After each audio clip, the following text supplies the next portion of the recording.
In a world filled with stress, technology, and endless noise, we often forget where true happiness lies. Beyond the walls of our busy cities, nature quietly waits to heal us, to inspire us, and to remind us of life's purest joys.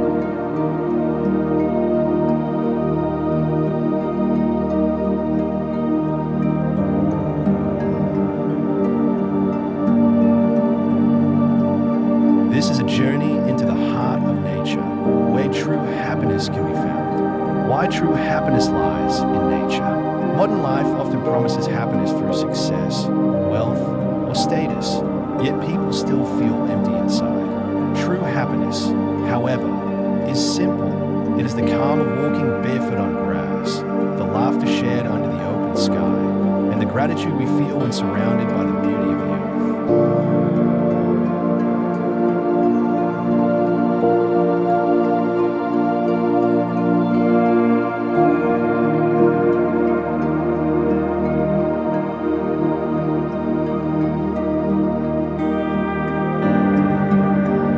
Nature reconnects us with our true selves. Nature is not just a place we visit, it is a part of us. When we protect it, we protect our own happiness. When we return to it, we rediscover what it truly means to live. The next time you feel lost, anxious, or tired, step outside. Listen to the wind, watch the trees,